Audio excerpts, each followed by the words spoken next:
Yo, parish orphans and retrogrades. In today's episode, I want to talk to you about something I've been waiting to talk to you about for 11 years-ish.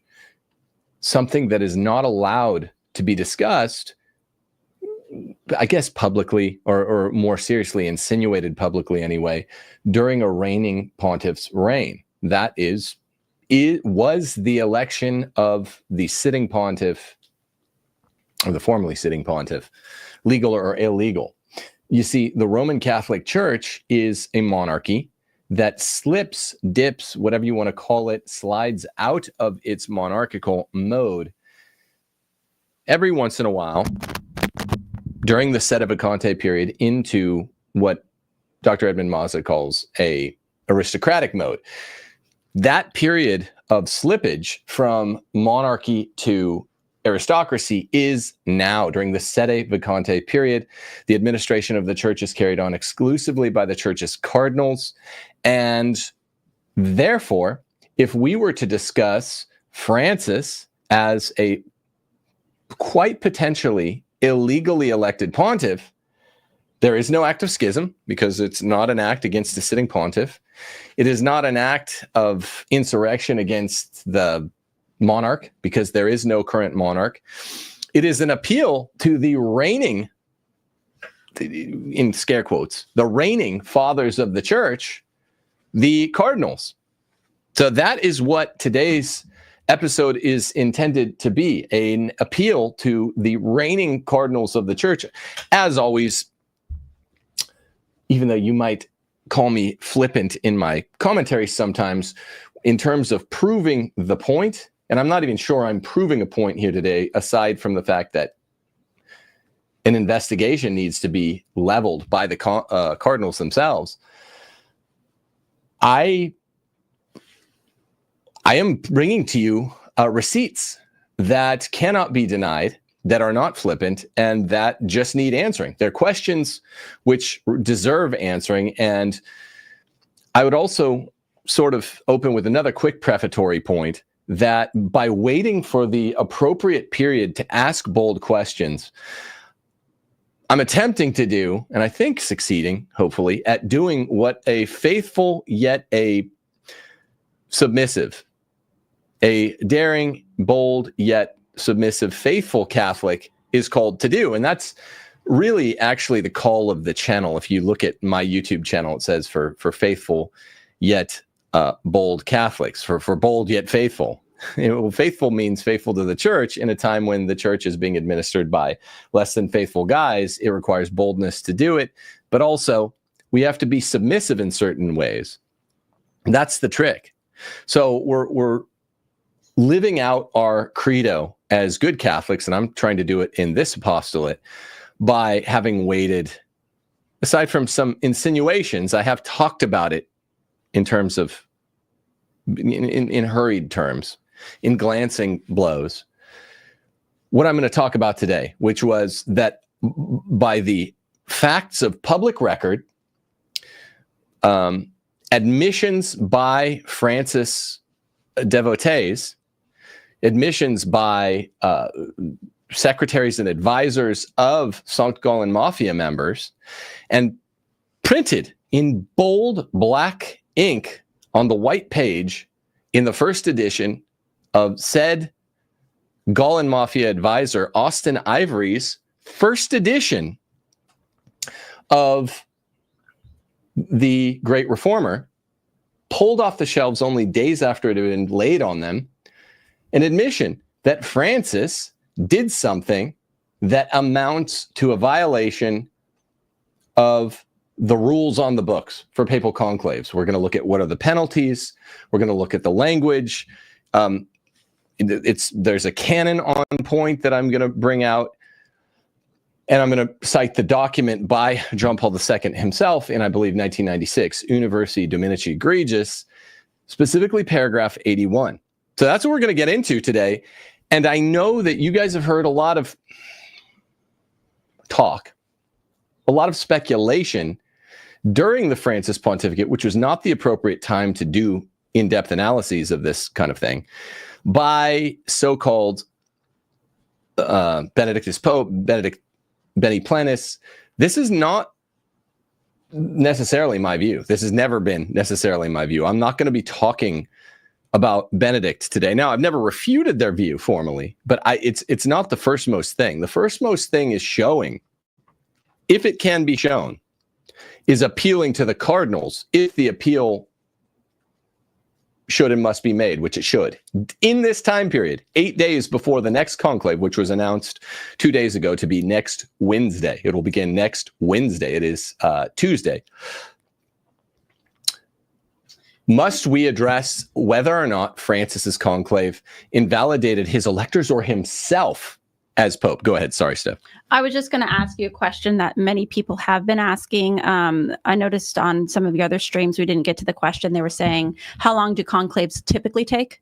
And I think you had some data for the last like 10 conclaves. Yeah, typically 2 days or 3 days. The only one that we researched over the last, since the council, that was more than 3 days was, I think, Paul VI lasted for 2, 3, or 4 days. It's going to go fast. I'll do probably a separate show on this later this week, but here's what I expect from the mainstream conclave of mostly Francis-made cardinals. What I expect is, 137 voting cardinals.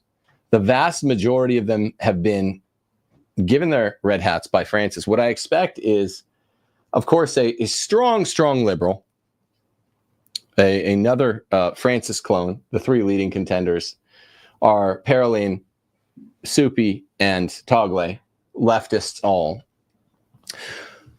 I think it might be an as of now no name. I think they like to throw us a head fake. So I think it'll be someone like Tagle or maybe even Suppi that you don't know about. They've been doing this, the Golan Mafia, since 2005. Their guy was Bergoglio, who was little known. And he was their guy. He was their candidate in the 2005 conclave, which gave us Benedict. In the 2013 conclave, which gave us Francis, Bergoglio was not any more little known, but they ruled him out. They said he's too close to 80, he's too old. So it probably won't be him. So the Golan Mafia in the last two conclaves have given us head fakes.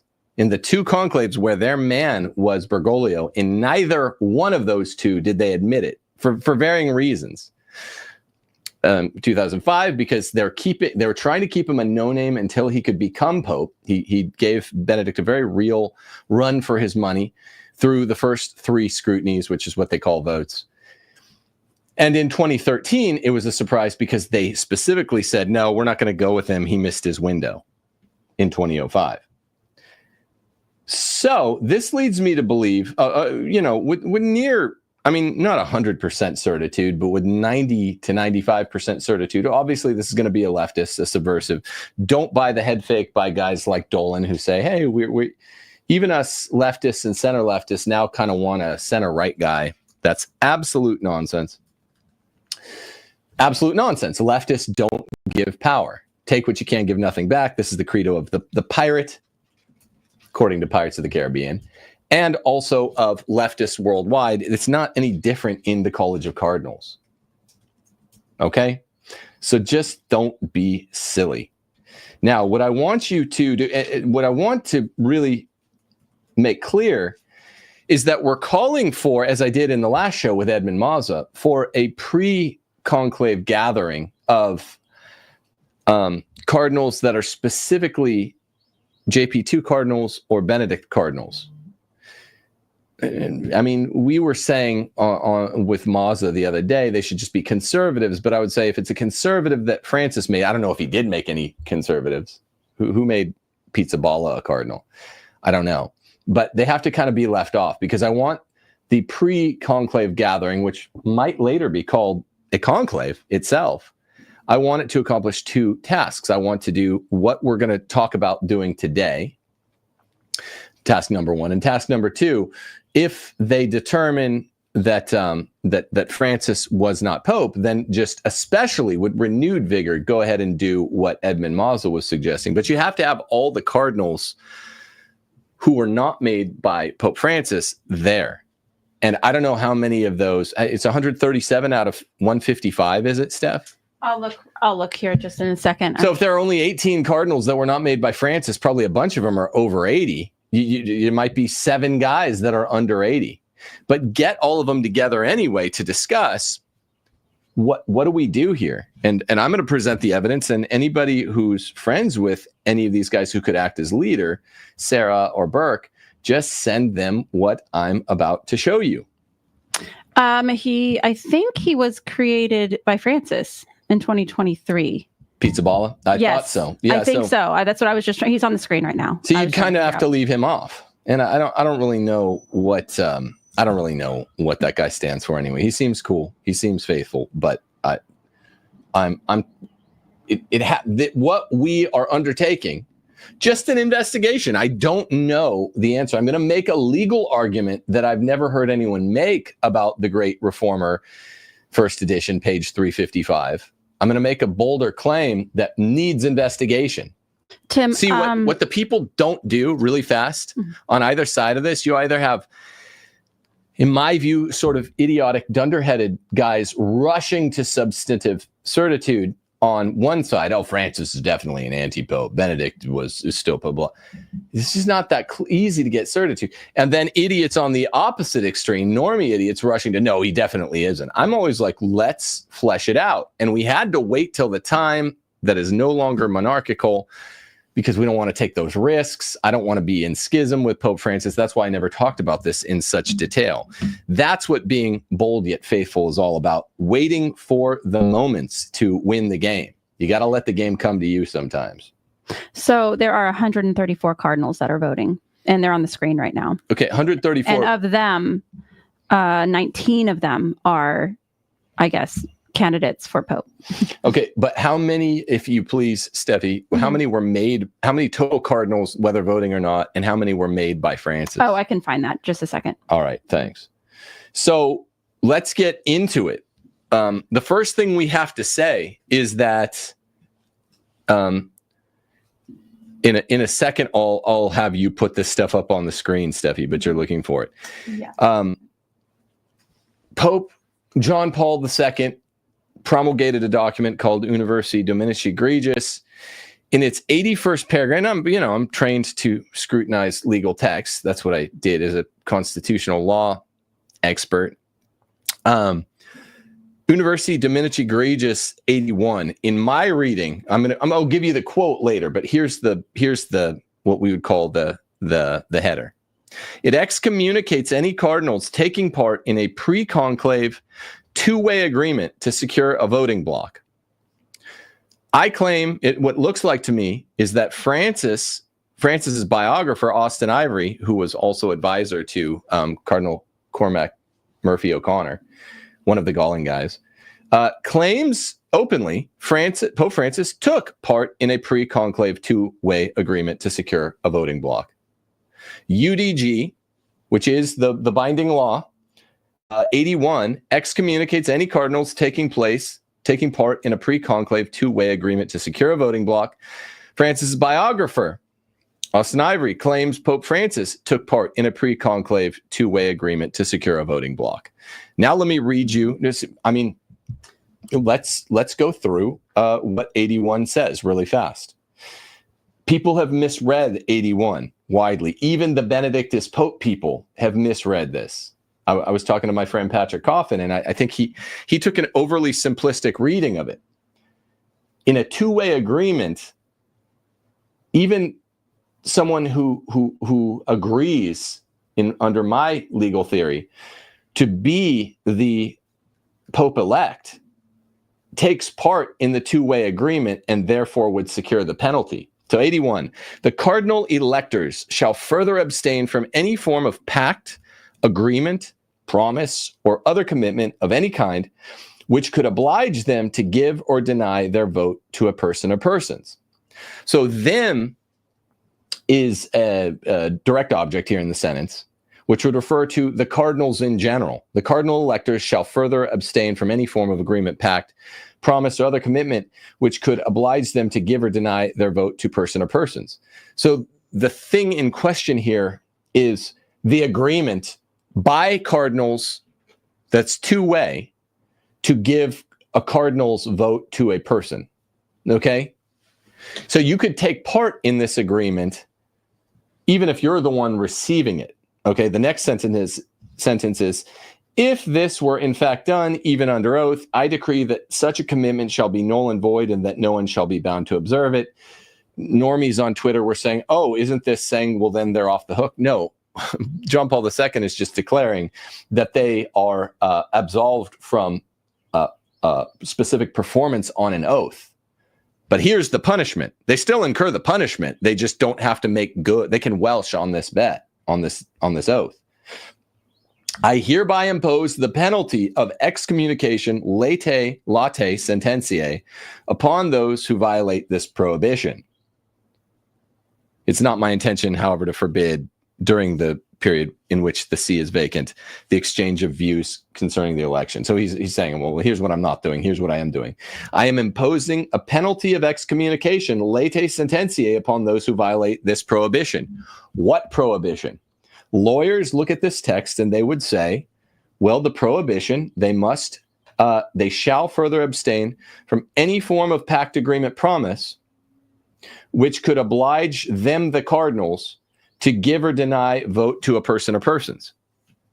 So the normie read of this by what I'd call legal muggles, for lack of a better term, this is what my brother always called non-lawyers. This would include Francis, who, I'm going to read you what he said in the first edition of The Great Reformer by his biographer, also the advisor of Cardinal Cormac Murphy O'Connor, one of the Golan members, who's guilty of all this. Here's that part. Spotting their moment, the initiative was now seized by the European reformists, the Golan Mafia, who in 2005 had pushed for Bergoglio. Some of them, like Cardinal Cormac Murphy O'Connor, which was the guy he used to work for, were too old to vote in the conclave. Others, including Walter Casper, Golan member, who was just under 80 when the papal see fell vacant, Gottfried Daniels of fame, who's the first one who told us there's something called the Sunk Golan Mafia in his biography, and Karl Lehmann were electors. They were under 80. They had learned their lessons from 2005. They first secured Bergoglio's assent. He even uses the term secured here. Assent, agreement. They secured his agreement. He was part of this pact in UDG 81 by my read. Now, all I want the non-Francis made cardinals to do is to get together and do some fact finding and say, is this the case? He goes on here, though, Austin Ivereigh, the idiot, a big Francis devotee, gets himself in hot water, and Francis in hot water. I'll explain the fallout from that. I'm not the first one that noticed this. The Telegraph, the big British periodical, the Telegraph, did a big story on this. Then they had to kind of cover up the cover-up. Asked if he was willing, he said that he believed that at this time of crisis for the church, no cardinal could refuse if asked. Murphy O'Connor knowingly warned him to, quote, be careful, that it was his turn now, and was told by Francis, capisco, I understand. The Italians always say, oh, capito, I have understood, but whatever. Then they got to work touring the cardinals' dinners to promote their man. There's the canvassing. Oops. You just stepped in shit. I mean, this is very, very out there. Arguing that his age, 76, should no longer be considered an obstacle given that popes could resign because Benedict had just done so. So obviously, we're talking about that period, that sensitive period. Having understood from 2005 the dynamics of a conclave, they knew that votes traveled to those who made a strong showing out of the gate. So I guess this tells us, who aren't really supposed to know anything about the bound in secrecy process of conclaves, how conclaves work, that it's like the first two or three big guys get all the votes, and then they kind of just wipe all the other names away, either officially or unofficially. We don't really know exactly. And they divide up those votes and just let those two or three candidates have rock'em sock'em electoral robot.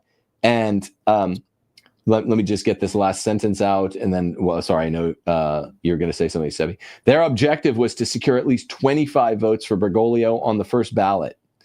An ancient Italian cardinal, probably the same Italian gentleman referred to by Uncle Ted McCarrick at Villanova 6 months after we had Francis. An ancient Italian cardinal kept the tally of how many votes they could rely on before the conclave started. There it is, before the conclave started. That violates UDG 81. This is a claim by an advocate of the pontificate, by an insider in Murphy O'Connor's camp, one of the cardinals himself who would be excommunicated. I say that UDG 81 does more than other people say it does. Other people are like, okay, I'll read you the fallout of this. Other people are like, okay, so now you invalidate everyone who is part of this agreement to make the vote, to cast the vote for Bergoglio. But I say, no, you're misreading it. It's a two-way agreement. So since they approached Bergoglio himself, Bergoglio is part of this two-way agreement for cardinals to promise their vote to some other guy. So he too would, under this legal theory, incur the late sententiae excommunication. Wow. I'll do more analysis in a second. I'll read you the Telegraph's redaction 2 days after they published it. I'll read you a damage control tweet by idiot Austin Ivereigh himself. What a douche. But Steph, you've been wanting to get in for a long time. No, I was just going to make just a very stupid comment, but it always reminds me of, you hear about like Catholic schools where they say leave room for the Holy Spirit at when they have like dances or proms and stuff, when couples are dancing too closely together. It makes me think, well, where's the Holy Spirit in this? It seems like it's all canvassing, all politicking, all that sort of thing. So it's very discouraging to hear. But I also found the information that you were looking for. It was 108 cardinals that are voting were made by Francis. 108 of the voting cardinal, and how many are voting? 120. I keep forgetting because there's a couple different. I'll tell you right now. There's two different fractions: numerator, denominator. So there's like four figures we're playing with. 108 cardinals out of what? 100 and. Oh boy. 27. So let's do the math because it doesn't give me the backlog of it. But so oh goodness, that's. There's more to get into with the facts here. Yeah, let me try to find it. So for voting, gosh. Where I here we go. So a total is they won't let me uncheck this. 134 total. So Francis 26 cardinals are of the age to vote that are certainly actually cardinals. So let me say that again. So that's 21 by Pope Benedict. And so then that must be five by JP2. And then the rest of them. 100. Okay, so let me say this clearly. 108 voting age cardinals were made by Francis out of 134 total voting age cardinals, leaving 26 cardinals of voting age who were made by Benedict or JP2. Steph thinks it's 21 Benedict cardinals and 5 JP2 cardinals. Those guys must be ancient. Yep, they're on the screen right now. So 21 cardinals right now from Benedict that are on the screen right now. Can you list who they are? Just yes, start sure. calling out names. 21. I'm guessing they might be more conservative than all the Francis cardinals. Oh, honey, I'm going to butcher all these names. So I apologize to everybody for this awful performance you're about to hear. But okay, so Aviz, Cardinal Aviz. Don't know him. And from Brazil, then probably bad. Basilios, India. Okay. Vittori, Italy. Don't know. Leo Burke, obviously, U.S. Good guy. Leo Burke. Yeah. Collins, Cardinal Thomas Collins from Canada. Cardinal Donardo, United States. Cardinal Dolan, United States. Cardinal Ejic, Netherlands. That's one of the good guys. 2 of the semi-conservatives are conservatives. Okay. Cardinal Filoni, Italy. Cardinal Harvey from United States. Cardinal Koch from Switzerland. Cardinal Marx. Cardinal Marx, Germany. Cardinal. Who made him? Oh, JP2 made him, didn't he? I'm seeing Benedict. Okay. So Cardinal Marx. Oops on Benedict for that one. Benedict. So Cardinal Naju from Kenya. Neyes. Cardinal Neyes, Nyez from Poland. Cardinal Don from Sri Lanka. Cardinal Ortega from Mexico. Cardinal, good heavens, Ryklo from Poland. Cardinal Sarah or Sarah. Okay. Sarah. Obviously. Sarah. Yeah. Okay, from Africa. Okay, Sarah's so Cardinal. So ridiculous. To say Sarah. Tim refuses to say Sarah, you guys. Don't even ask him. Cardinal Scherer Scherer. Scherer, Scherer. who was one of the major papabile in 2013. There's a scandal. Yeah. Obviously, Tagle, Philippines. That was Tagle? Yep. Benedict. Yep. See what I mean? Golly. Okay. And then Wolecki from Germany. Okay, so we don't have Mueller. Wait, what? Mueller wasn't a cardinal? I'm not seeing that on this site. So who made Mueller a cardinal? Let's look. Okay. He was Benedict II's. Okay, do you want to go the 16th CDF? Okay, do you want to go through JP2 because there's only 5? Okay, yeah. So he might be Mueller. Barbarin, France. Bonzik from Croatia. Erdo, Hungary. Okay, there's another conservative. Okay, so Turkson is Ghana. And then Puljic from Bosnia. Okay, so then Francis is responsible for all the other names, including Mueller. Let's look. So we have we don't have to go through all of them because it's 108. That's fine. Just look for Mueller. How was Mueller? Mueller was Benedict XVI CDF. How was he CDF without being a cardinal? Costa, Supich, Serzny.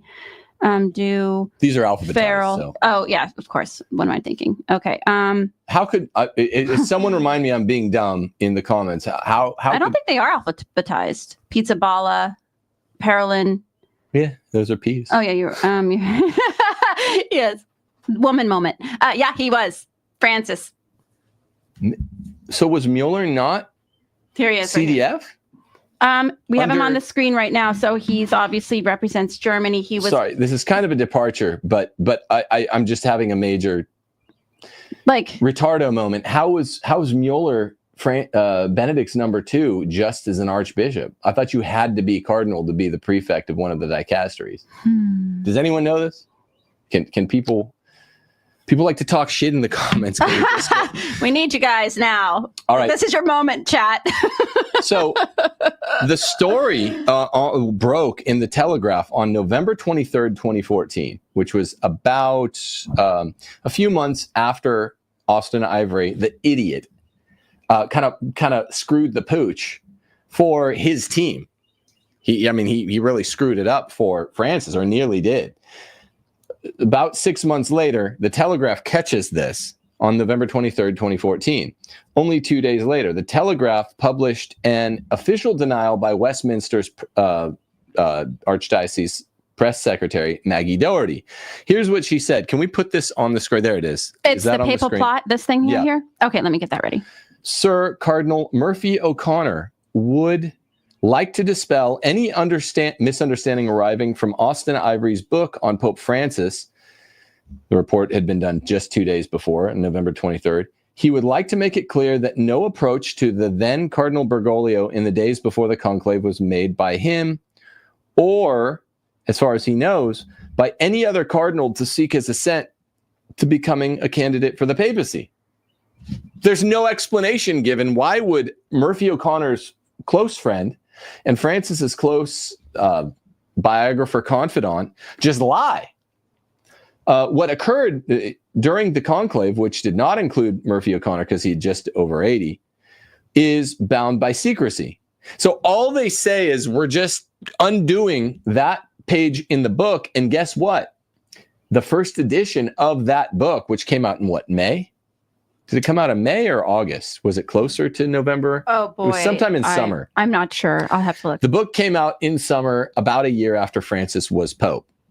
And the Telegraph publishes the story. Then 2 days later, it's called Papal Plot. And Murphy O'Connor just says, nope, my close friend, Austin Ivereigh, who published this biography of Pope Francis, got it wrong. He'd like to dispel any misunderstanding arising from Austin Ivereigh's book on Pope Francis. He would like to make it clear that no approach to then Cardinal Bergoglio in the days before the conclave was made by him. So what? So he was lying? Oh, you have to give an explanation. So what the normies out there don't get, and I'm calling you normies on both sides, if you're kind of a legal muggle, is this requires a kind of jury trial. I would say a jury trial by the 26 cardinals Okay, so what you do, you start with the search criteria. You can't go to any of the Francis cardinals because this might actually really, really obviously invalidate the Francis pontificate. So you have a pre-conclave meeting, which might later be called a conclave of the sort we were talking about with Ed Mazel last show. Mm-hmm. You start with those 26 cardinals because those are the ones that are definitely cardinals because they're made by JP2 or Benedict. Okay, and then what you have to do is before you have a list with those 26 names, let's say this is what Burke or Sarah should do.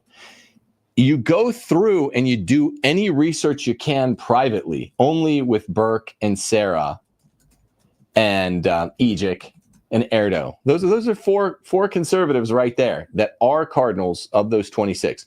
And you go, okay, of these names, Turkson was he might have been a real cardinal, but did he incur the late sententiae excommunication by being part of this plot?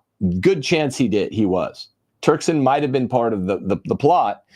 If so, you don't invite him. You have to leave him off the list. There are some other, Cardinal Marx of Germany definitely would have been part of this plot with the St. Golan Mafia.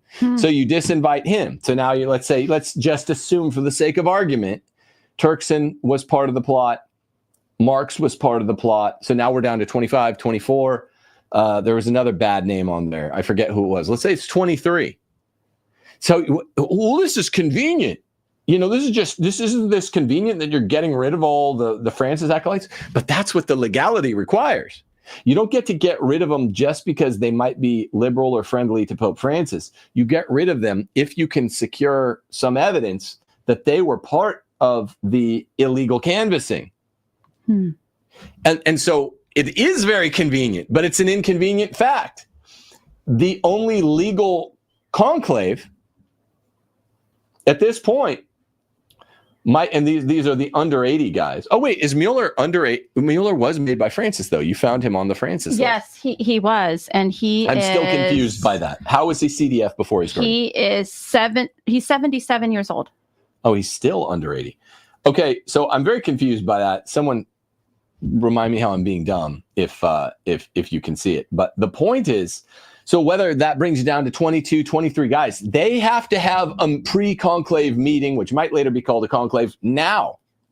You got to get together now. You have to act now when the time is ripe, before they have this conclave and they're going to give us, Pope, super gay the first.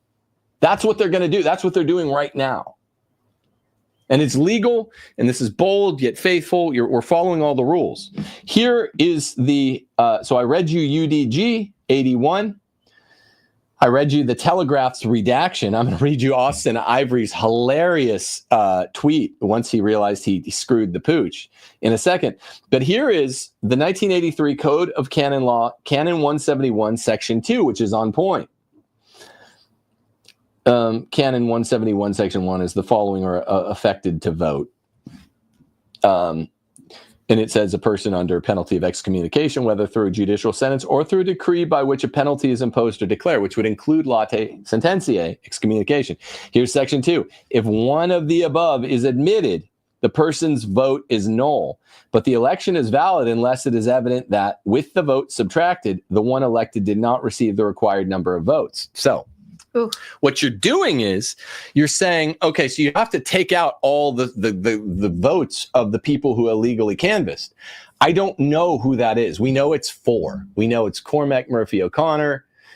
Is the 4 names I read. It's Cardinal Lehmann. It's Cardinal Casper. There's one other that were in this group, according to Austin Ivereigh's idiotic admission itself. But there were more because they secured a voting block. This is what St. Golan Mafia did. So it's not just 4 names that are going to be stricken from the ballot. You got to go back and see how many of those. This has been the way the Benedictist Pope guys have tallied it. They're like, well, we don't know whether or not this would be enough to invalidate the vote, to get it beneath the 2/3. It probably would, because the St. Golan Mafia, I'm guessing, got together 12, 20 guys. They said they wanted to get to 25 in the first scrutinies, they probably went to 25. My guess would be that they got 25 votes, which they said was their goal. And they just said, can we count to 25 before the conclave? And they went and they secured a kind of promise to vote for Bergoglio. 25 would probably definitely invalidate the 2/3 amount. But, everyone's, I've talked to, Mazza and Coffin on this, and they're like, but this isn't really a kill shot, is it? It probably is. But the kill shot would be that they overlooked would be that Francis, as the guy who's a cardinal, would have been the guy also taking part of a two-way agreement for a cardinal to promise his vote to another cardinal. Yeah, he's not the one promised. He probably also cast his vote for himself. That would be another path. But whether or not he cast his vote for himself, which would also excommunicate him. It's just really such a jerk move to vote for yourself. He definitely was part of the agreement just by Austin Iverey's admission. So what Burke and Sarah and Isaac and Erdo need to go do is do some research. I mean, you guys are cardinals. And if there's 22, 23, 24 of you, you have to say, sorry, during this interregnum period, sedevacante, we have strong enough evidence to say that none of the Francis cardinals are cardinals.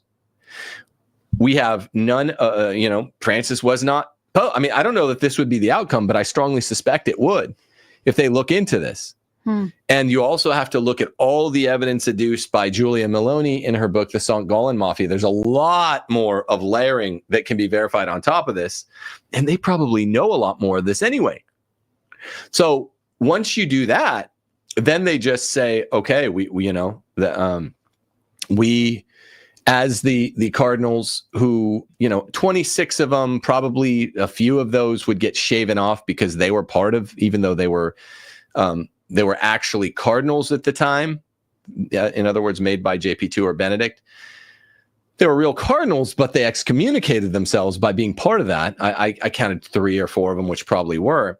Then you just get the voting block of 22 and you say, whatever you do, it's sort of theological opinion at that point. How do you invalidate this pontificate? And you say, this isn't good. And you have 3 different theories. You have the theory, subtract the votes of all of those members who late sententiae excommunicated themselves. Number 2, find out somehow if Bergoglio voted for himself and he's late sententiae excommunicated. I don't know how you do that because they burn him. But number 3, according to Austin Ivereigh, he took part in a two-way agreement, even if he didn't vote for himself. So you have 3, at least theoretical a priori paths that are quite a slam dunk. And what the idiots and normies out there are saying is like, oh, this is dumb. I mean, refute me. I defy you to refute me that this should not at least be done in the next week. That this should not at least be tended to. Do you see what I'm saying, Steffi? Here's if did you want a couple of people were answering I think your question about Mueller. Yeah, sure. Somebody said Mueller was serving as the prefect of the Congregation of the Doctrine of Faith, the Vatican's doctrinal office, from 2012 to 2017.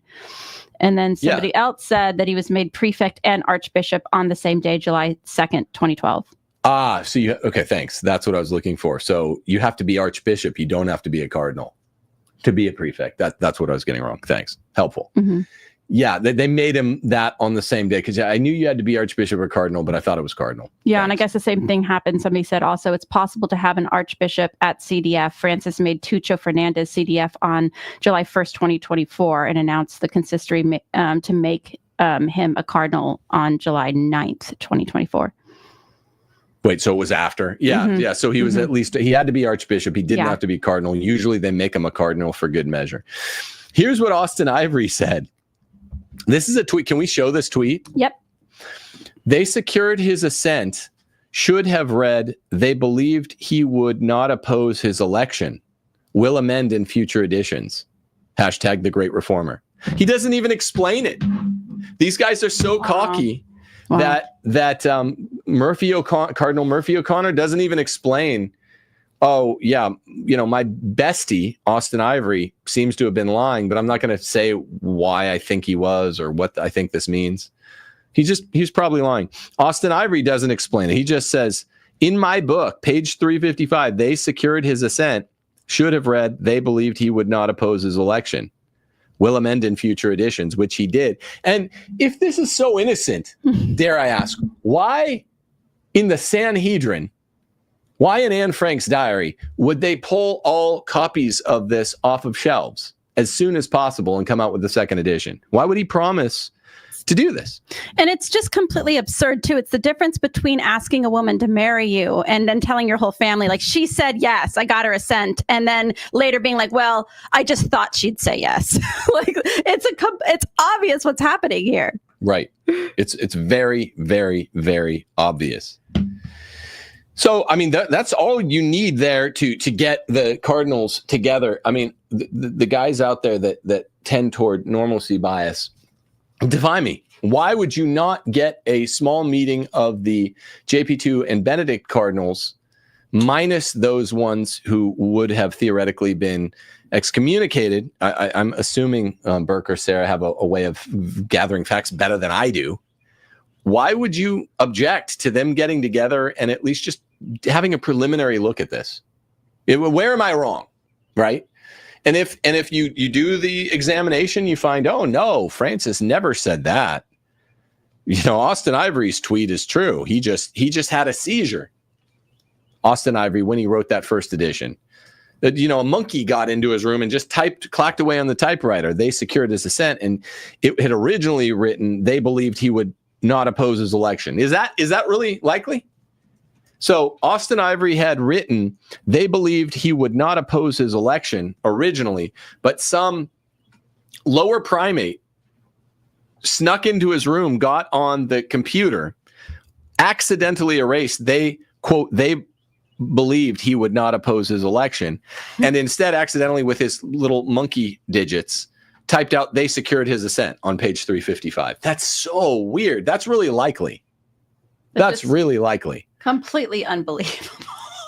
The monkey thing? No, I think that's very credible. It's incredibly credible. So what is it out there?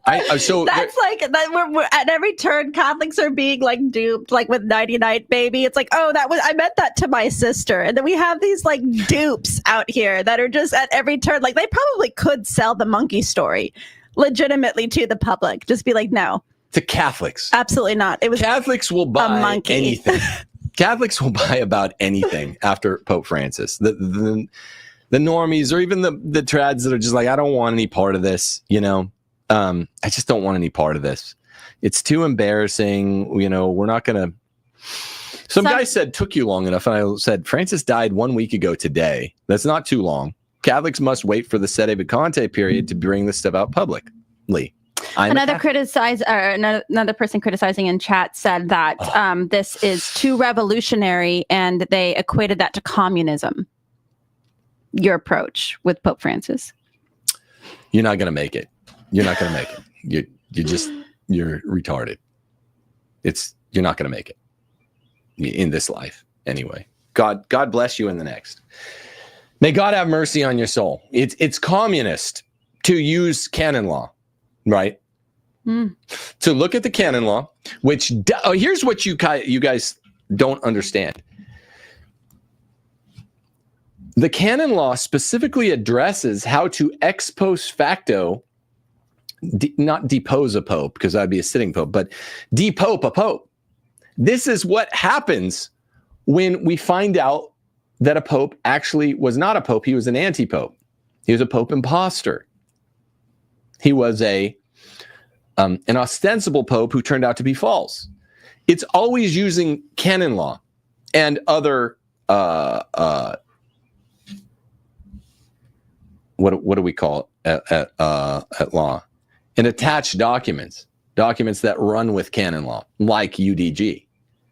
This is not communist. You're saying that the canon, that canon number 171 and Pope John Paul II's UDG was communist? it's too dumb. I think people just have a really hard time. Can you address this? Because if I'm going to be honest, I even have like a very hard time, like, I guess what seems like stepping outside the rules, like even with the Maza podcast from the other day, like people find it very uncomfortable to break rank and to step outside the rules. I know you guys were talking about specifically that this through the course of history does need to happen. Obviously, we wouldn't be in America today if that wasn't the ideology of the men who founded our nation, that they were just like, yeah, we're sick of this. We're going to start our own thing. I'm not saying that that we should do that for the Catholic Church, but extreme measures that break, I don't know, not tradition, because that's also a bad way of putting it, but just kind of challenge what the status quo is. Like particularly Catholics, because of a rich tradition, they have a very hard time with that. Would you speak to that?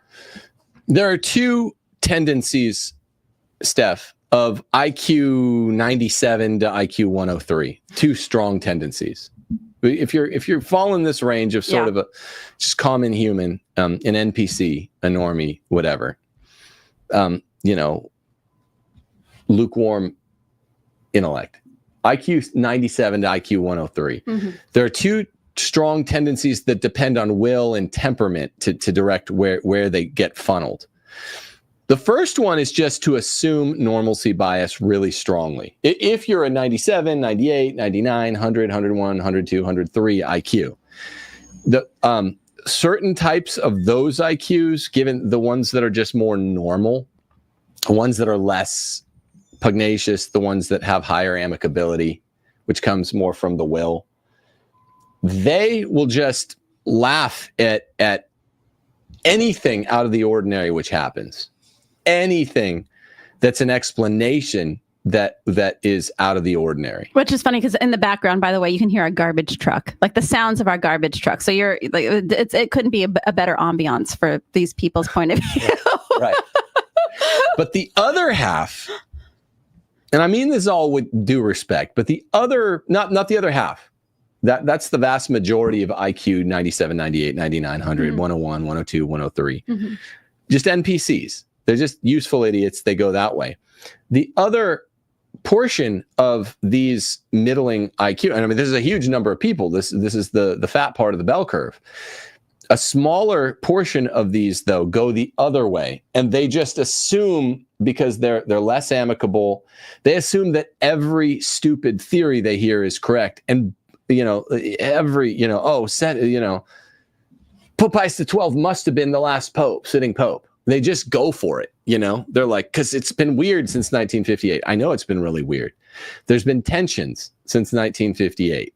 The Second Vatican Council seemed really bad.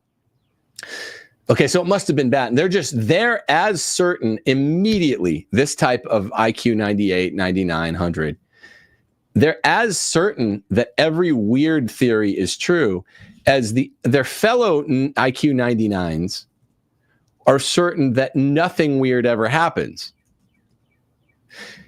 And the fact of the matter is sometimes weird stuff does happen and you have to evidence it the same way you evidence boring stuff in day-to-day life. That's the fact.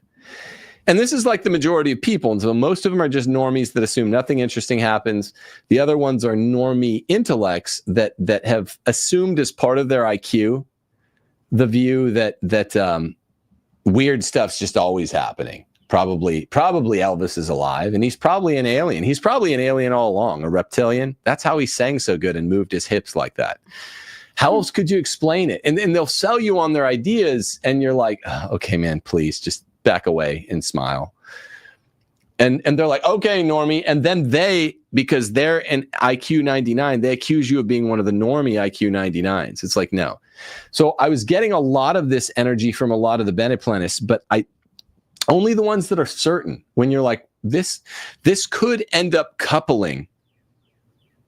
If you take the step that I'm advising, Cardinal Burke, Cardinal Sarah, Cardinal Isaac, even though I'm saying your name wrong, Cardinal Erdo, get this happening, do a meeting. You're allowed to have meetings in the sede vacante period, because you can't let this go. You can't let it go to conclave with a bunch of false cardinal electors if they're not actually cardinals? Can you? This is the time to do it, not later.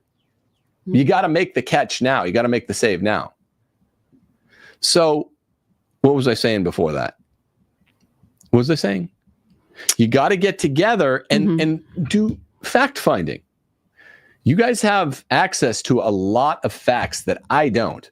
But for starters, use this show and use Julia Maloney's book as resources. Julia Maloney's book is rich with them. It is rife with them. It is dripping with documented details that are way more detailed than this detail. That the basic set of facts that I'm saying here today. And then all of the IQ 99s out there who are like, well, you don't know that. I'm not saying I know. I'm saying this is a prima facie case that they need to go bring this to a kind of trial. And I'm saying it's prima facie and pretty convincing prima facie, but sometimes that's oh, well, there's this major fact you were missing, Tim. See, I know that happens. I'm just saying this looks like, 75, 80, 85% slam dunk. That's not me saying 100%, and that's not out of guardedness. Have I been guarded saying like women need to obey their husbands, go home, shut the front door, like as they go there, and just kind of be quiet, do what the Bible says? No, because that's 100%. There's no way I'm wrong on that. There is a way that I would be wrong if I said I was certain that Francis were never Pope. And I'm not an idiot, and I don't have a 99 or a 101 IQ, so I don't say that shit.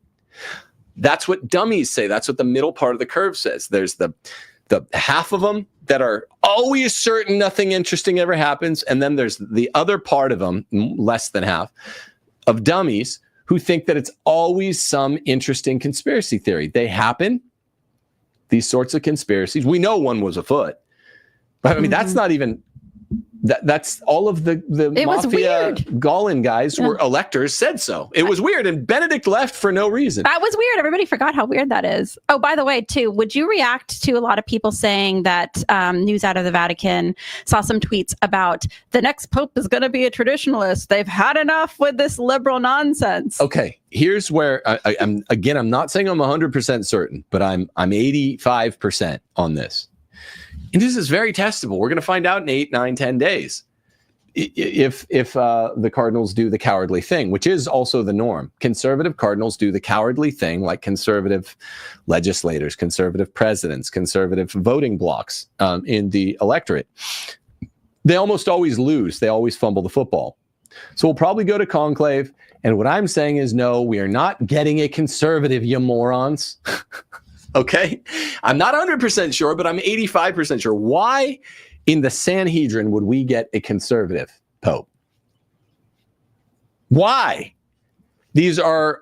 Because we really want one. Because you guys want one, and you don't want to have to suffer through another bad pope, even though he took great pains through a dozen or more consistories to get a bunch of extremist leftists. He got them. And in 12 years, he just packed the court. And you guys are like, no, he's probably going to go conservative. Because that's what the communists do, my friends. That's the little Jewish technique. That to head fake. What Cardinal Dolan said. Oh, don't worry. I mean, he's probably helping to sort of just, don't look at anything about Francis. No one do any of that. Don't rouse any rabble. It's probably going to be a conservative, guys. I mean, you got to be a moron to believe this. Or just you came into the church 3 years ago or less. Or you really believe the cardinals are good guys. That the cardinals, the majority of them, if they weren't, if they didn't have a vow of celibacy, they would all be married to women. You really have to believe that. You got to believe the majority of cardinals would be, if they erased the vow of celibacy tomorrow, most of them would be married to human females. You got to be that level of fathead to think what you're saying. Now, what if I'm wrong? Then I don't know. If we get Cardinal Sarah or Cardinal Burke. You'll kiss a pig. Remember, you did promise. You would kiss a pig. Where are we even going to get one? Yes, I will procure a pig in some sense to do that. I just don't want to get bursitis or whatever. We're not talking about a boar. I've heard if you accidentally touch a boar, because I've been hunting a lot more lately, it can lead to a condition. Maybe I was just getting messed with by other hunters, but where your testicular swollenness to the size of basketballs. Oh. I think I was being. That's horrifying. So don't get one of those. In the event that I'm wrong, the 15%. See, I always try to quantify 15%, 10% that I'm wrong. And we get a super conservative, faithful Pope, bro. The church is changing back, man. You don't know. These idiots. If I'm wrong about that, then I will kiss some sort of pig. But we have to make sure I don't get bursitis. Or worse. Or testiculitis. Testiculitis would be brutal. You just devastate me and my whole family. Tim, do you want to take some super chats? And my clothier. Yeah. Yeah, super chats only. Okay, off topic. This is from Caleb. Off topic, I found you from NJF, and I see you give advice to avoid college. Nick encourages things like law school, so Catholics may obtain political power in the future. Thoughts? Love your work. Let me put that on the screen so people can see it. The one way that political power can be made efficacious is by getting people that are bold to get into political office. That's more important than needing the law degree, right? Because I say don't go to college. I want bold people getting into political office, but I don't think being a farmer invalidates you from running for political office or running for state level judge. Federal judges are nominated for life, but if you want to get into a state level judiciary or legislature or whatever, that's great. I agree with him. He's doing a lot of great work at emboldening young conservatives. That's awesome. I don't believe with him that, and I'm a guy. I know wherever I speak. I published this book, Don't Go to College. And I have a master's degree, a licentiate, a law degree myself. I don't believe that you're emboldened by going to law school. Now, if you are bold, you can stay bold through law school. I did it. I have a JD. So I'm not necessarily saying it's the end of that theory or view of the world, but I'm just saying I don't think you need the degree any longer. Mm-hmm. And, in a way, I think Nicholas Fuentes' testament is living testament to my point of view, because he go to Boston University, dropped out, and he's affected huge political change, cultural change for now, political change maybe later, even political change. Even the Republican Party in some ways apes his rhetoric as it became more and more safe and the Overton window stretched rightward. He didn't, I don't think he got the undergrad degree. Correct me if I'm wrong. So I think we need bold, smart people. I don't think we need bold, smart people that are credentialed in the ways prescribed by the ancien regime. And I mean, I have those credentials, right? And yes, I'm bold, but you don't need, the boldness is what counts, not the credentials. The credentials are for boomers. Next super chat question from Jody, or a comment. Thanks, Tim and Steph, for your videos and all the work that you both put into making them. I appreciate you both. Then another question. Oh, here you go, Tim. This one says, what are the odds we get a TNT reunion for the conclave? Always low, because Taylor. Like I don't even understand why. I said I would do it. It would be funny in a lot of ways. It would be funny. What did you say to me? You had a great joke about this, what the world needs. It does feel like the world needs a TNT episode. What the world needs now is an overdressed sanctimonious guy and an underdressed mouthy guy. That's what it feels like the world needs now. Working together. Hand in hand. Holding hands. No homo. And I don't, I mean, hey, I'm me, so I can make this comment about myself, that I called myself an overdressed sanctimonious guy. You guys had, that was incredible magic between the two of you. Mm-hmm. That worked. That worked. You in your board shorts, him in his suit. You know. Oh, really... you thought I meant he was the overdressed guy? I apologize. I apologize. Get it right. This shirt has a collar and buttons. You are wearing. Are you wearing board shorts? You are wearing board shorts underneath it. It's also like 90 degrees. It is in hot. April because I'm in South Mississippi. So to get off my case, people. No, I would be amenable to it. Taylor's just hard to. He's a different cat. He's a different cat. Tim's game, just for the record. Tim has been game, and people who were we never had a falling out. By the way, that's the other part of that one. He fell out with my brother. We were in the hospital. He was having brain surgery. Yeah, our daughter was getting like her brain disconnected on the left side, and like Easter Dave of 2025. and Taylor like started arguing about sedevacantism, and then apparently he blocked us all. Yeah, then we got the boot. So people, he blocked Steph and me just for being related to Dave. Steph's not even related to Dave. That's the word on that one. I mean, I might have weighed in and been like, hey, you guys stop. Don't say this, don't say that. But there was no falling out. And he hasn't talked to us ever since. So, and I'm still blocked on Twitter. Yep. So literally, I was just in the hospital tending to my daughter who just had half of her brain removed. And this is why I don't feel bad saying sanctimonious. Yeah. He got mad at my brother for challenging him on anything.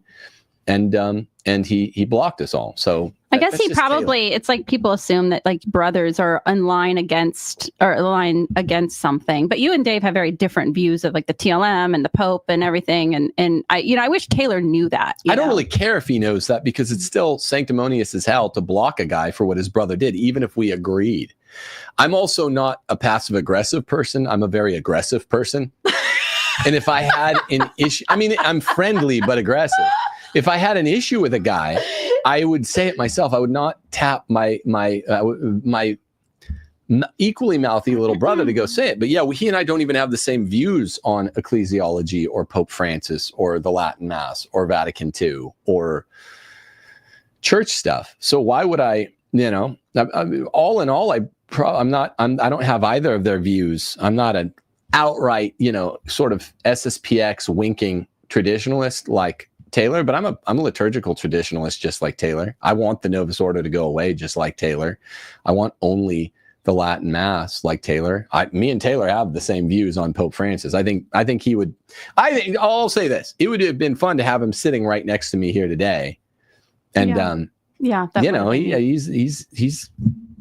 he does his thing. Mm-hmm. And we agree about Pope Francis, and Dave just has wildly different views on all of those things. So I gotta say, I'm really glad that Taylor and all of them are out there doing what they're doing, though. I mean, that's really very important. But I'm not sure what he's doing these days, to be honest. Hey, comment on people on Twitter were talking a great deal about the Holdsworth thing, where he was saying that some of the mad trads are not good for, quote, our movement.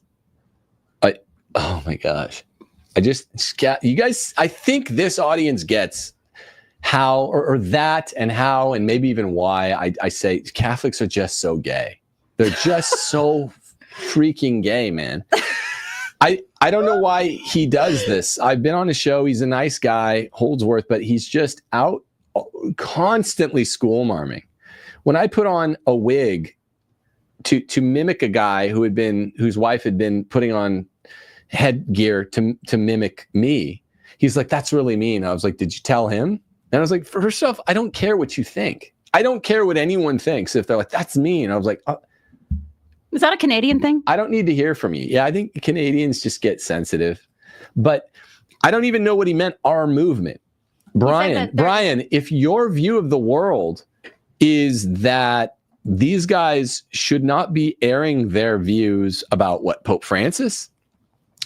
And they're airing their views of Pope Francis, then you don't share a view of the world. Let me find the tweet. So it was obnoxious. If you don't say, well, we're on the same team, but you guys need to shut up. No, you're not on the same team. And it's presuming that it's their movement. It's like a traditionalism. Yeah. He said, here it is. I'll put it on the screen for you. My goodness, man. We just need some. He said, we need some of these manly ortho bros in the church. That's why I'm going to debate Jay and whoever the Protestant guy is on Tim Pool in middle June. We need some manly ortho bros to just acknowledge they're wrong about the Pope. The church has a head and a visible sign of unity. come into the church. These guys are so much cooler to hang out with than so many of these Catholic goofuses. This is the same problem we have with a lot of these guys. I'm not speaking to Brian specifically. I don't know him at all, so I'm not presuming to know anything about his marriage. But the guys who schoolmarm you are also the guys that are just being henpecked constantly by their wives, and I guess that's the culture of their household. And then they just go around henpecking other men. But here's here's the tweet we were talking about. He said this was on the 27th. Sounds like you are saying that about Brian. I don't know him at all. or his wife. It's kind of Matt Fratty, like when they're like, "Oh, do you think Stephanie's?" No, I'm just saying that it's like, that energy. It's that energy where you're just constantly scolding people. But social media threat, this is what he said, social media threat about Catholic influencers to avoid. And I think this was on Reddit. The same names that appeared repeatedly were trads with respondents saying that they love the TLM, but avoid trad voices. Mad trad media is not helping our cause among young Catholics. That needs to change. I don't know where he's at, but I'm seeing tons of young men entering the church because they want change and they're upset about things. First off, who the F goes on Reddit, man? Like, that must be a Canadian thing too. No one takes Reddit seriously. Secondly, that was so poorly composed. I can't even tell. He's like, hearsay buried within hearsay buried within hearsay. Like, can you read it again, please, Stevie? I don't even know. He said the Reddit post says that the mad trads say that the glad trads, and these are also just such gay terms. Yeah, the said, rhyming term. I it says, I sort of hate everybody. Can I say that? They're so everything girlish. is awful. Okay, social media thread about Catholic influencers to avoid, and I believe this was a Reddit. Is that like post. a colon? Yeah. Okay. Social media thread about Catholic influencers to avoid. The same names that appeared repeatedly were trads with respondents saying they love the TLM but avoid trad voices. Mad trad media is not helping our cause among young Catholics. That needs to change. I mean, he's not all wrong, but it's just funny that he christened himself the one to go out and say it. Like, what separates my approach? Yeah, like a lot of people who call themselves trads, I don't know what this mad and glad shit is all about, but a lot of people who call themselves trads are just these bearded fat losers who are constantly, they just live their lives imbibing rhetoric of failure, which is to say cope. You know, they're just like, well, we'll just go to the conclave and we'll just hope for the best, and then we'll bitch about it afterwards. That's what we do. We just lose and then bitch later. That's what trads have imbibed largely. I agree with that. I don't know if that makes them mad or glad or rad or sad. I don't care. I'm just saying, if there is a La Cosa Nostra, our movement, it's just we want a faithful pope.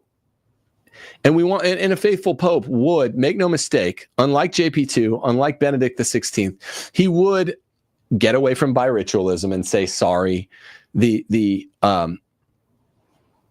Novus Ordo experiment has failed. Mm-hmm. And there are lots of faithful people that go to the Novus Ordo. We're there a lot of times. But a faithful pope would do that, and he would say, sorry, the Francis scheme is dead.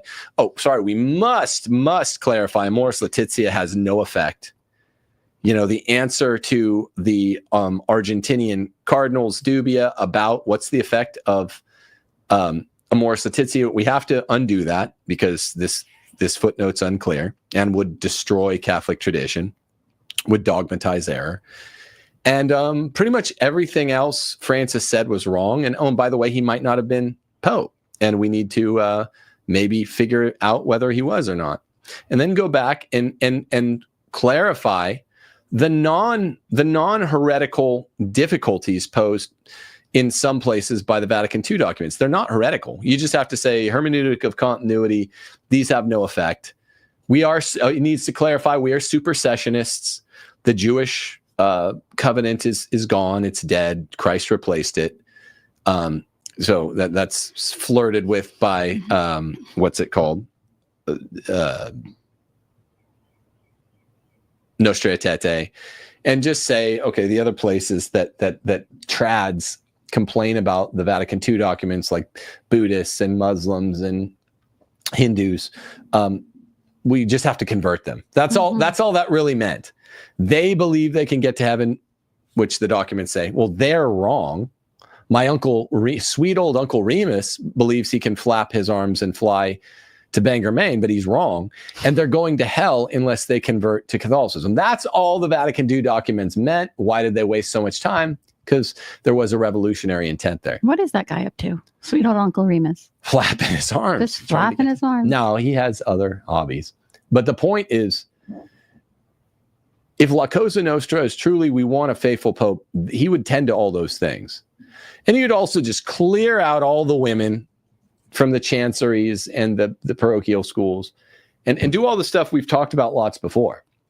And just clear out all the Homo sapiens. And you'd have to just get a new cardinalate and a new episcopate, because you got so many guys that if the vow of celibacy were removed, they would not be marrying women. And you just have to sort of build the old church back, the real church back. So if Brian agrees with that, then yeah, I agree. Just say a lot of trads are annoying little bitches, prissy little bitches. Say it like a man, though. So true. Right? You don't have to say, well, they're mad trads. They're not a glad trad. It's fine to be a thad trad, and you can sort of be a rad trad, but you can't be glad or mad or rad or dad. Don't be a fad trad. Don't be a fad trad. But some are flab trad. Yeah, a lot of them are flab trads. Just say, guys, quit being sissy little bitches. What we need to be faithful Catholics is to quit acting like we're an anointed group apart from the group. Meaning, we do need to get away from biritualism. We do just want the true, long-standing, time immemorial Gregorian Mass restored, the TLM. But that's going to remove our special little anointed status. And see, that I will probably agree with Brian, or Brian would probably agree with me, that a lot of these people might not actually like it, that would remove our anointed status. I would love it. I don't want to be anointed or set aside.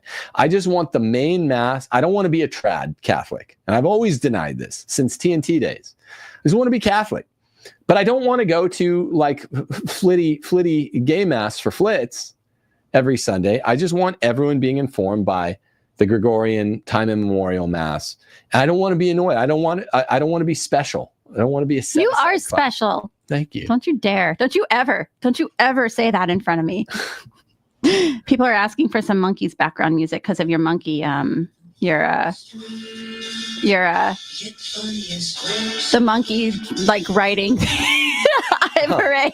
Oh, I thought we had racists in the audience saying they wanted rap.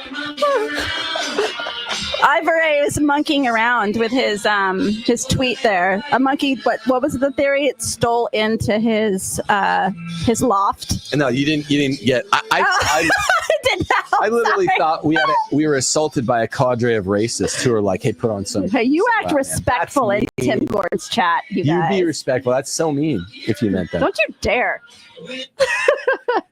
Don't be a racist. Don't you guys? What rap music would we even put on? So I don't know. I just there's so few Catholics out there that say stuff that I agree with after Pope Francis has died, that it's like, wow, I kind of have to do this alone. Because even a lot of the trads are like, let's just get on with business as usual. And this is a very certain thing.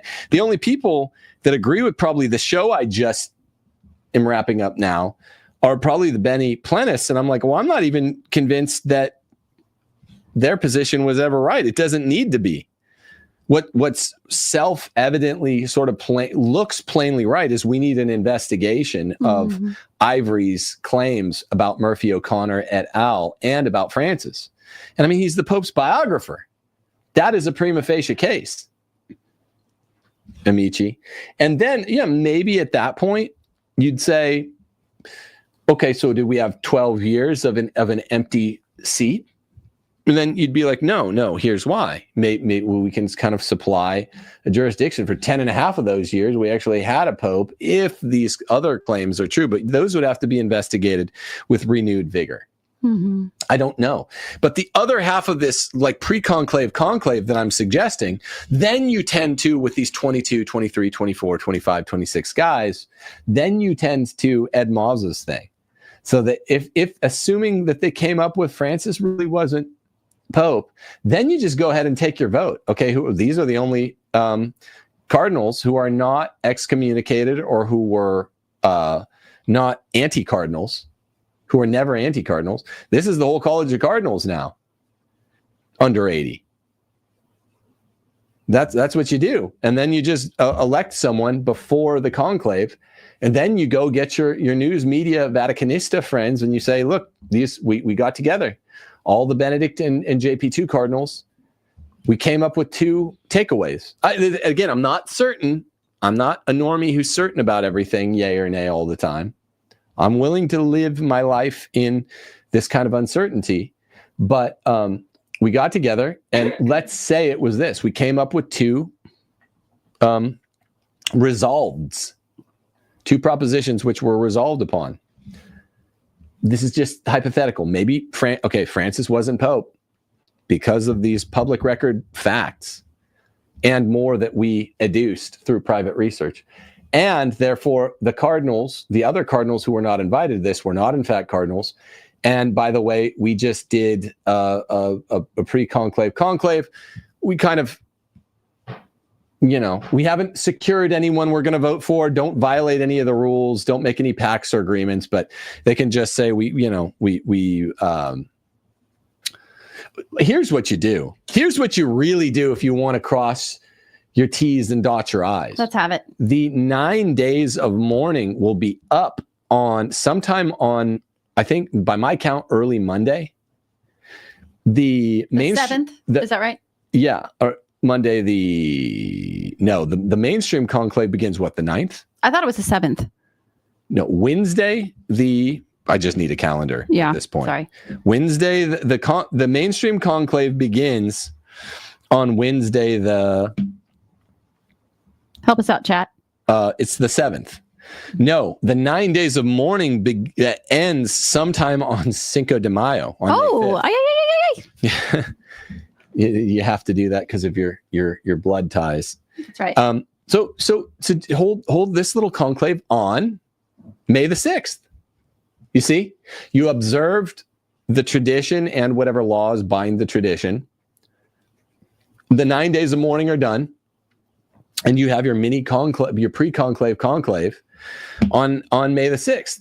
And then you still beat them to the punch, and you release whatever your findings are the night of May the 6th. It should be easy to get to anyway, because you're going to have like 20 guys, less than 24 guys, once you get rid of all the hypothetically illegitimate Francis cardinals, together with any JP2 or Benedict cardinals who had excommunicated themselves. You see how that works? Thank you. Are you, by the way, I don't know if you want to commit, but we were talking about, are you going to do a live show once we have White Smoke to be there when? Yeah, I hope to have a lot better. I mean, do I actually think any of this is going to happen, that I've just done this show together with the last show on? Probably not, because nothing good ever happens. But, I sound black-pilled, but yeah, I'll do some show. I was talking about doing a show with Anthony from Avoiding Babylon on maybe once they have White Smoke, I don't know. It's just such a big pill to swallow. People asking how your CNN interview went. CNN interview went well. The guys were polite. We'll see how it went. He was admitting, he was like, look, man, he said this very honestly, didn't he? Mm-hmm. Your view of patriarchy is an easy one to make because it squares with all the scripture you cite and all of the teachings you cite on scripture, the papal teachings on scripture. He's like, honestly, he's like, I'm more of a liberal than you, and he was a Catholic, but he's like, I'm going to be honest. The awkwardness or the difficulty really is all one-sided, and it's all on people like me who don't want a sexist view of men and women in the church. He's like, we're the ones that have to make with the statistics. We're the ones that have to make with the cookies. Explanation or sandwiches. We're the ones that have to make with the we're charged with accounting for how am I a Catholic or even just a Christian that's getting around the basic Christian teachings on men and women. Also the basic teachings that scripture is inerrant. So he said that. We'll see what makes it into the cut next week. Interestingly enough, people are asking when is it going to air? We're not sure. We'll let you guys know. It should be sometime next week, he said. I did appreciate, by the way, just to throw some credit to them. We do have a first class relic of St. Mark in our house. It's one of his bones, and we have a really beautiful carved reliquary for that. And the producer of the show, some of the cameramen wanted to film that, and the producer of the show was like, no, that's disrespectful. Don't film that relic. Well, he was saying because it would be bad to publicize. Yeah, which you just did. So, well, I don't know if it was bad to publicize. I thought they were saying don't film it because they could, they don't want to because people might break in or something. I mean, this audience ain't going to do that. I guess. We have a boutique enough. I'm just giving you guff, Steffi. Yeah, I don't care. I'll take the guff. Got guns hidden in every room of the house, so whatever. Yeah, I mean, it was good though. It'll be interesting to see what they end up airing. And people always like, it's funny when people had the when you were doing it, people were like, well, be careful, Tim, be careful, so we did have protective measures in place. Yeah. We were prophylactical. Well, let me know in the comments, how much you hate everything I was saying. People are always sure to do that. But look, just one thing. If you're going to criticize, bring the receipts and bring more than the midwit, IQ 99, IQ 101 critique. Because all I said is observe all the rules of pre-papal conclaves. They're allowed to gather in this period. Don't have the actual conclave until after the 9 days. Do the two things that we talked about last episode and this episode, the twin conclaves following after the 1130 thing, twin conclaves of AD 1130, but only do that after you tend to ruling on this stuff that's it's just hovering out there like an elephant. Well, I guess a hovering elephant in the room. I'm mixing metaphors like a Cuisinart. It's just sitting there like an elephant in the room of Francis, his biographer, close friend, claims that he, in his first edition of his book, did we show pictures of that first edition? I did, yeah. Mm-hmm. That he basically did something that might amount to excommunicate himself. And that this same biographer's former employer, St. Golan Mafia Cardinal Murphy O'Connor, definitely was one who excommunicated himself by pre-conclave canvassing, promise making to vote for a certain guy. That's news. So do those two things at this pre-conclave conclave. Hold it on next Tuesday. I mean, tell me why that's wrong. Oh, they will. Well, I mean, tell me using non-retardo, non-caveman internet rando talk. I mean, show me. I showed you the canon law. I showed you UDG. I showed you the passage in the book. I showed you. Did we show Austin Ivereigh's hilarious copy retraction on Twitter? Yeah. The monkey typing on the computer on Twitter. Showed you the Telegraph's redaction 2 days after they ran that story in November of 2014. I mean, just get real, man. If you're going to complain, then show me something. Let me know what you think. God bless you all. We'll continue with the pre-conclave coverage. Lots. It's Tuesday, I guess April the 29th, 2 days before May. And the mainstream conclave thing begins a week from tomorrow. I hope Cardinal Burke, Cardinal Sarah, Cardinal Erdo, Cardinal Ijic are all at work doing the stuff I'm talking about now. If you know any of these guys, and I know people that know them too, float them this video. Float them this video. I have a lot of friends of friends of friends. Same thing with important political persons around the world. Float them this video.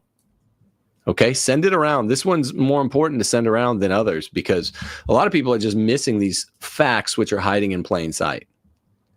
Hiding in plain sight like few other facts. We love talking about hiding in plain sight now, but this is a big one. So and could really alter the course of the future. So let's get it done. Deus Volt. God I'm bless going you. to bring us out on the monkeys. How about that? Okay.